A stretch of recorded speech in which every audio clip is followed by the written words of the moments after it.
flip.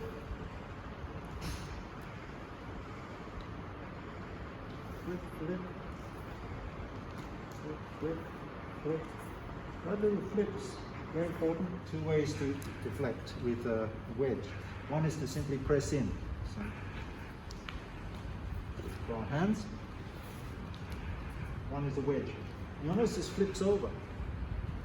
Now I can use the spin of the forearm. This, of course, you'll see in lots of schools. It's in karate, some styles will twist as they block, or just this taekwondo. Everyone does this because this idea is the flip. The wedge can be assisted by a flip, and I'm going to use a spin of the forearm and a turn. So it's a one. So I could be using one, do a double punch, please. Two, punch in, pass. One, two, yeah, I could. The body is turning. And that turning of the body lets me do flip. See how I'm positioned? And now the turn of the body lets me face it. If my hand is down, I can turn it up. So that flip itself is that one from say up. It can be on this side. That's this flip here. So this flip shouldn't be ignored. Okay, so that flip in itself, assuming your hand is already there, then you might say up. Then you do that. But if it's that way, you can raise. So that you have two flips that you can use. One, or two, or one, two. Or this looks dangerous, but remember, we're not playing this is what I want to do. We're playing what happens if my technique fails. It puts you in a position of recovery. So the idea behind this isn't, the simple tactic is bang, done. Okay, this is what happens. You need backups.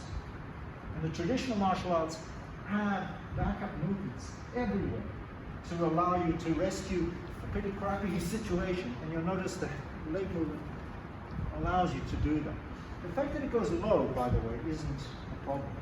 Just because we're going low doesn't mean it can't be applied high, and vice versa. So you can just see just as easily if a punch goes to my abdomen, I go low. And then a second punch high, and you have that. So this is something to bear in mind. Instead of back up, I'm merely applying it a few punches to the face. Back in a position, you're resetting yourself, rather than not resetting yourself.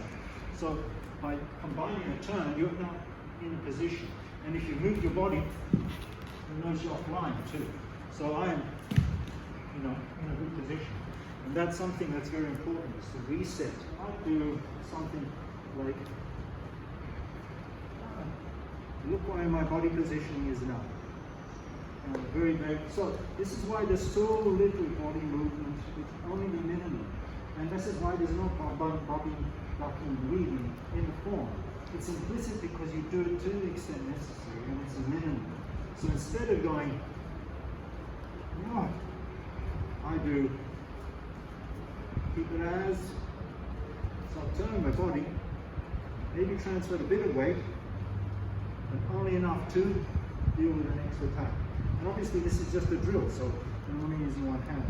But that's the idea. You have as little body movement in the form as possible, but it does tell you all the movements of the body that you will need to do to create that defense. That's why you have this there,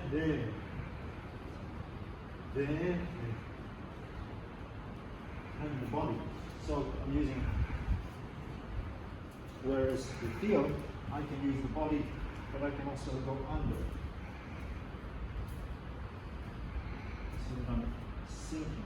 So the whole thing with the stance is it's low to allow both. It's movement, it's low.